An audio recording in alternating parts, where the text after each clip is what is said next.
శరణు ఘోషలు విన్న వెంటనే మీకు అర్థమైపోతుంది మనం శబరిమల కొండకు వెళ్తున్నామని. అయ్యప్పను మనం ఎలా చేరుకోవాలి, చిన్న పాదం నుంచా లేదా పెద్ద పాదం నుంచా అని ప్రతి స్వామికి సందేహం వస్తుంది.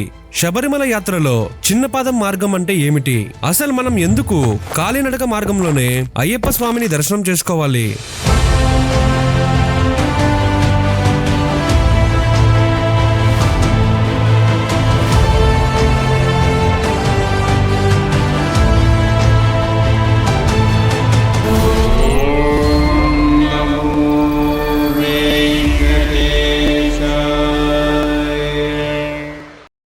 మొట్టమొదటిది, అసలు అయ్యప్ప మాల వేసుకునే స్వామి ఒక్కడే కాదు, కుటుంబం మొత్తం అయ్యప్పకు సేవ చేయాల్సిందే అని శబరి మహత్యంలో చెప్పబడింది.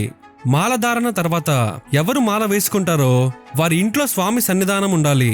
అంటే స్వామి యొక్క విగ్రహానికి మెట్లకు ఎల్లప్పుడూ పూజలు జరగాలి. ఇది ఖచ్చితంగా ఉండాలి. ఇది ఎవరికి తెలియని నియమము. మీరు మాల వేసుకున్నారంటే మీ ఇంట్లో వారంతా అయ్యప్ప దీక్షలో ఉన్నట్లే. ఎవ్వరూ నియమాలు తప్పకూడదు. అలా తెలిసి కూడా తప్పులు చేస్తే ఆ కర్మ మనకు తరతరాల వరకు ఉంటుంది. మనం శబరికొండను చాలా మంది చిన్న పాదం నుంచి మొదలు పెడతారు. అసలు చిన్న పాదం అంటే ఏమిటి? చిన్న పాదం అనేది శబరిమల యాత్రలో భక్తుల సన్నిధానం, అంటే అయ్యప్ప దేవాలయం చేరుకోవడానికి సులభమైన మార్గం.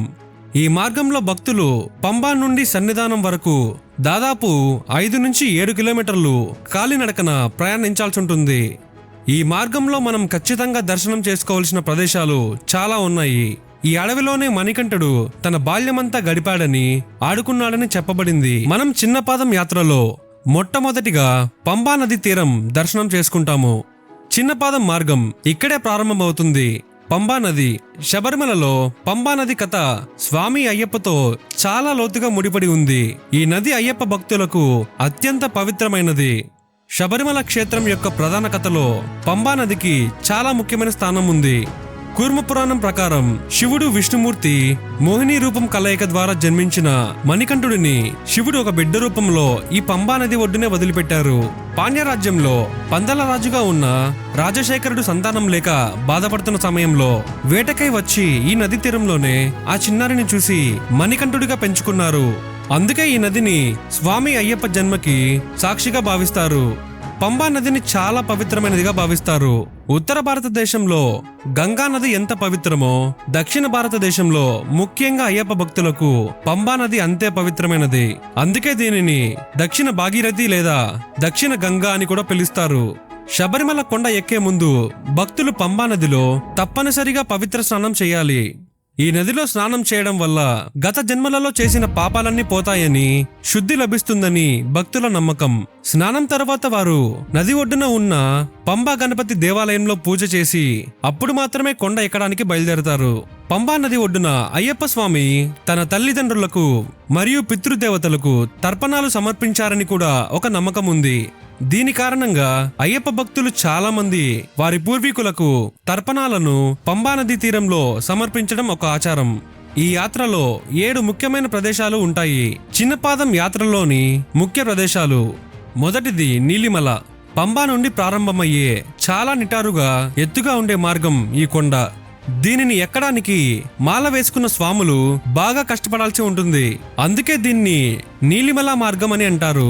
రెండవది అప్పాచిమేడు. నీలిమల కొండ ఎక్కిన తర్వాత వచ్చే ఒక లోయ లాంటి ప్రదేశం. ఇక్కడ కన్నె అయ్యప్ప స్వాములు, అంటే మొదటిసారి మాల వేసుకున్న వారు, కలిపురుషుడు మరియు 6 చెడు గుణాల వంటి దుష్టశక్తులు వారిని మండల దీక్ష నుంచి శబరిగిరి యాత్ర వరకు ఎక్కడా ఇబ్బంది పెట్టకుండా శాంతింప చేయడానికి బెల్లంతో అన్నం ముద్దలను విసిరే ఆచారం ఉంది.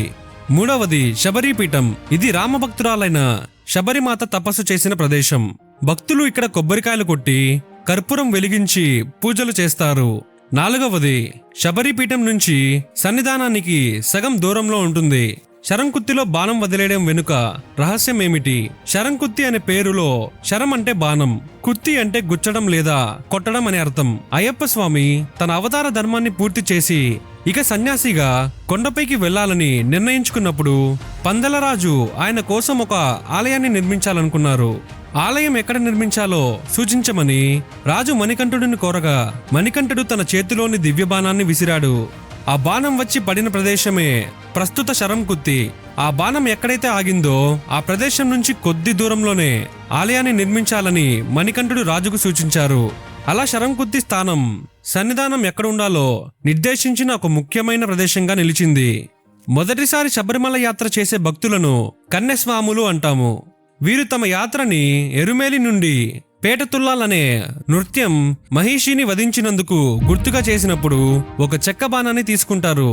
ఈ బాణాన్ని తమ యాత్రలో మోసుకుంటూ వచ్చి స్వామి సన్నిధానానికి దగ్గరగా ఉన్న శరంకుత్తి ఆలయం లేదా అక్కడి చెట్ల మధ్య వదిలేస్తారు లేదా గుచ్చుతారు. 5వది పదునెట్టాంబడి.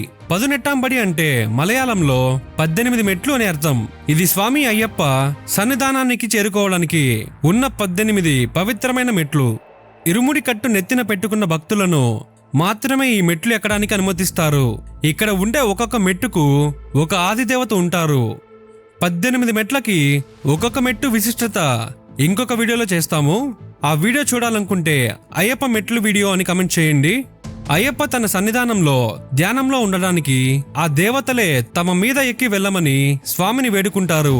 అప్పుడు అయ్యప్ప తన భక్తులు కూడా తనను దర్శించుకోవడానికి వస్తారు అని అనగా, అప్పుడు దేవతలు నిజంగా ఎవరైతే మండలం పాటు నియమ నిష్టలతో ఉండి ప్రతి బాధ్యతను సక్రమంగా చేసి వస్తారో వారికే మేము మా పైకి ఎక్కడానికి అనుమతిస్తాము అని వరం తీసుకుంటారు. అనాథ రక్షకనే శరణమయ్యప్ప, ఆపద్ బాంధవనే శరణమయ్యప్ప, అఖిలాండ కోటి బ్రహ్మాండ నాయకనే శరణమయ్యప్ప, కలియుగ వరదనే శరణమయ్యప్ప, కన్నెమూల గణపతి భగవానే శరణం, కాంతమలై వాసనే శరణమయ్యప్ప, పదునెట్టాంబడి అయ్యప్ప శరణం, స్వామి శరణం, అయ్యప్ప శరణం అంటూ శరణఘోష చేస్తూ ఎక్కాలి. 6వది సన్నిధానం. శబరి యాత్రలో ప్రతి భక్తుడి చివరి మజిలీ తుది గమ్యం శ్రీ అయ్యప్ప స్వామి ప్రధాన దేవాలయం. అసలు ఒక మనిషి తనకు అయ్యప్పకు భేదం లేదని భావించి బ్రహ్మచార్యంతో మండలం పాటు తన దుర్గుణాలు, చెడు అలవాట్లు, ఇష్టాలు వదిలేది ఈ ఒక్క క్షణం కోసమే, ఆ అయ్యప్పను దర్శనం చేసుకోవడం కోసమే.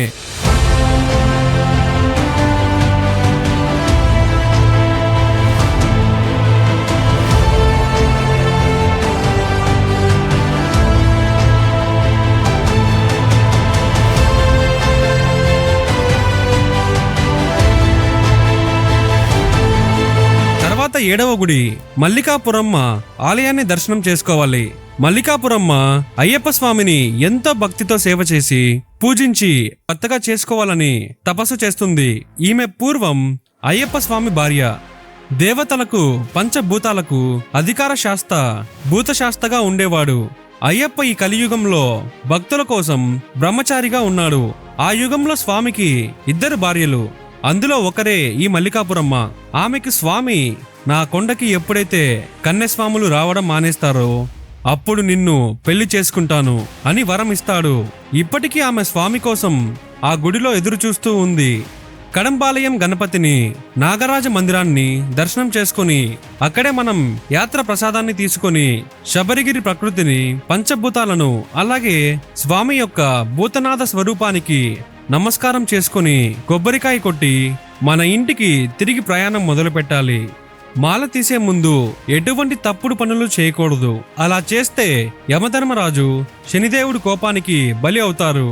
ఇంటికి వెళ్లి గురుస్వామికి, తల్లిదండ్రులకు, అయ్యప్పకు నమస్కారం చేసి 11 మందికి మీరు ఇరుముడిలో తెచ్చిన అన్నప్రసాదాన్ని, బియ్యాన్ని వండి అందరికీ పెట్టి అప్పుడు స్వామికి నెయ్యి అభిషేకం చేసి మండల దీక్షను సమాప్తం చేయాలి.